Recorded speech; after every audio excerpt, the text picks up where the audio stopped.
Hello, welcome back. The topic today is silent gallstone or asymptomatic gallstone. What is that? Generally, patients come to and say, I went for a muscle checkup. They did an ultrasound. They found a stone in my gallbladder, but I don't have any complaints. I don't have any problem. I went to a gynecologist. They screened my abdomen. They found out a gallstone. So I don't have any other problem. So should I take treatment? Should I remove my gallbladder? This is the question usually they come and ask. So this is what is silent gallstone? Gallstone disease without any symptoms or any complaints. But generally, uh, gallstones usually they give some signs and symptoms. So we the previous videos we saw what is gallstone, how it is formed. Usually it's because of the precipitations in the bile leading to stone formation or infection in the gallbladder leading to stone. The most of the high risk patients are usually overweight, aged people, female, or they're taking certain medications. These are the people that easily can get. But this asymptomatic gallstone is there are two group of doctors. They say they don't need any treatment. There are doctors who say no, they need treatment. This the each one have their own reasons to say that, and usually silent gallstones are diagnosed by patient themselves when they go for some other problem, either by ultrasound or CT scan. So now the question is whether they need treatment or not. Generally, any gallstones are silent or asymptomatic. Usually, they may have some signs and symptoms which patient may not know, like they may be having a burping, bloated feel, or maybe yearly satiety, fullness, or even sometimes they may have a acid reflux, dry cough. These are all signs and symptoms which patient thinks for some other reason, but probably it could be because of the gallstone. So, okay, in a genuine asymptomatic or silent gallstone, whether the treatment is required or not. Now, the doctors who say they need treatment, what they usually say is, see, people are living longer nowadays. Those days, 30 years back, the life expectancy here was 54, 55. But now the life expectancy has crossed more than 74. So people are living longer. See, these silent gallstones, anytime they can flare up. They can go get into infection causing emergency, or even say they can get into symptomatic gallstones. So suppose somebody is around 50 years, they found a silent gallstones, and by 80 years, suppose they get acute calculus cholecystitis infection. If they need surgery that time the fitness for anesthesia becomes more riskier.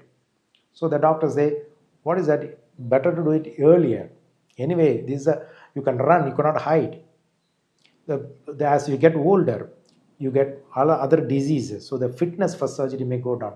So better to do the surgery. This is one part. The second part they say is any day, anytime, this gallstone it becomes significant, and for lifelong, you have to follow certain things like you need certain a diet, usually fiber rich, fat free diet. Most of the people cannot follow these things. So what they say they may follow for some time, but after 1 year, 2 years, if they get the problem, they got to do the surgery. So as much as well as we'll do it little earlier also. So those patients who cannot control the diet, probably they need to go for the surgery. The same way, suppose they are taking some other medications, their risk is getting higher and higher, or they have a family history, if they are obese, and if they are uh, they're taking certain medications, and if these gallstones definitely will become symptomatic, so they say better do the surgery. The other, but what I personally feel is the quality of life, quality of work, if is going to be affected because of this gallstone. They avoid sometimes long travels. These are all, if that, then better to go for the surgery. The another reason is those days, if they have a gallstone disease, the surgery is done by open surgery. Then you have a long cut here, at least 20 to 25 centimeters long cut. So now this is all done by laparoscopy or even more advanced by robotic surgery.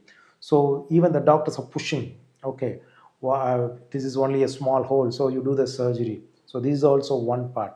So there are two groups who says no need to do the surgery because it's a vital organ, and the other half says no, definitely one day or the other day you will end up in surgery.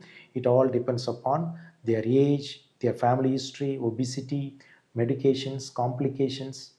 So it's all very important. And okay, suppose you have a absolute asymptomatic silent gallstone, then how to treat it? It doesn't require any treatment. Then only thing is you have to be very careful with the diet part. Diet is very important. Of course, diet is fiber rich, bland, no fatty meal is the best thing. So if you can follow all these things, and along with, they should also have a follow-up. If they are well educated, well informed, and they're ready to come for follow-up, then you don't have any treatment. But if nothing can work, suppose they cannot come for follow-up, they're not well informed, they're not educated, and they have a high risk, the family history, all these things, definitely they need surgery. So consult your doctor if you have a silent gallstones, and you can discuss with the pros and cons about the gallstone removal. And in the previous videos we have discussed about the good and bad effects of the gallbladder removal. So go through that and discuss with the doctor. Get well soon. Thank you.